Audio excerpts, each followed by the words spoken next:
I mean, I think video games are hugely important.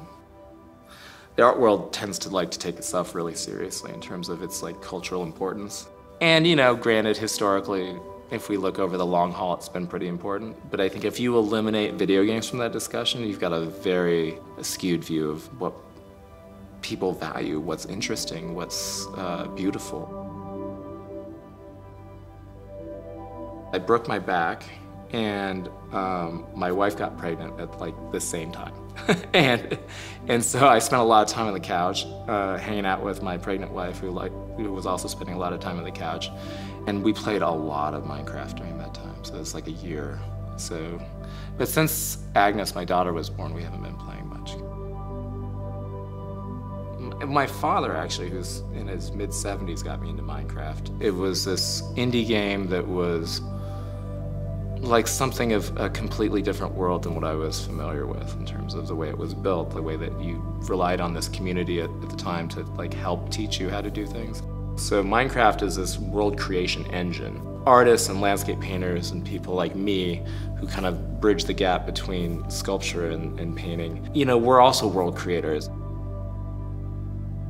Specifically to the question of like how you see it in Minecraft evidence itself in my work, you know, clearly the cube structures that we started building at that time were directly related to Minecraft spaces. And we did it by kind of taking like that Minecraft kind of 3D architecture and juxtaposing against these kind of more abstract analog cloud structures. And so the dialogue was really between digital landscape and kind of more traditional landscape. We did this project called The Other Sun. It's basically taking these traditions of landscape-based abstraction that we see evidenced in post-war American painting and exploding them into a room. So it's like you take a Mark Rothko and you build it as a sculpture that somebody can walk through. And I'd been doing that for a long time, and so when Minecraft came around, you know, and it was like, oh, but this is so clean, it's so kind of essential, it's so perfect. You know, how do we, you know, how can we talk to that language too? And so I was interested at the time in how this practice that I had been pursuing for a long time related to this, at the time, this weird little game that was coming out of Europe.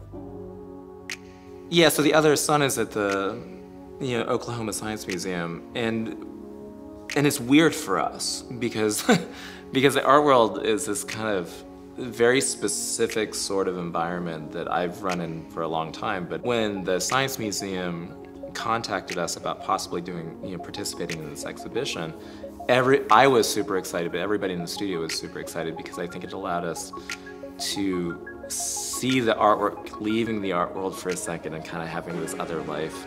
It also allows us access to an audience that, you know, we would never get. You know, the number of school children, the number of like non-art world people that come through. So The Other Sun was this piece that was kind of this bridge out of Minecraft to my work. And then what happened with that was it became the very earliest part of this super sculpture that I've been working on since then, which is called Gas Giant. Audiences kind of go nuts for it because it's very rare that you go into an art space and you see something that it is generous, that's like acknowledges your experience. And with sculpture, especially room-sized sculptures, that doesn't have a center point. You know, the world is the center point. It's like, so when kids come in, or adults, or somebody who's 6'5" and somebody who's 5'2", their relationship to that artwork is the same, but it's also hinged upon their own perspective, their own experience. We can go into the space with a bunch of people, different people from different backgrounds, and everybody can have a different kind of amazing experience. So if I want to make a, you know, make a portrait of my vision of the world at that moment in, you know, 2014, you gotta have Minecraft in there because it's just part of the way that I was thinking about, you know, making stuff, and how does that relate to, you know, my past and my future. And so the big balance, like as you get older as an artist, I think is to keep remembering that it's about curiosity. Playing Minecraft and building stuff for like 20 hours is part of the process that you're engaged with, right? That's okay. It's like, yeah, go do it and let's see what happens. You know, a lot of people, I think, especially a lot of artists in my generation, probably argue, you know, like, oh, well, if you build this giant sculpture in Minecraft, it doesn't mean anything because it's like doesn't really exist in the world. It's just like zeros and ones, and you're just like, yeah, but I had to throw away like half the work that I made in art school just because it's terrible. I mean, I just went through my parents' garage, and it's just like I'm just throwing out paintings and drawings. It's like this stuff is garbage. But it was important to be able to do it and not be criticized for the time that I spent doing it, even though it evaporates in the end and disappears. Because none of what I do now would be possible without having spent the time creating these things that are temporary, that are fragile. When we think about you know, the way that kids are using Minecraft and how they are, you know, introduced to it at a very early age, how it kind of changes the way that their minds are wired. How is Minecraft going to change the way that they innovate, how they change, how they invent, how they see possibility?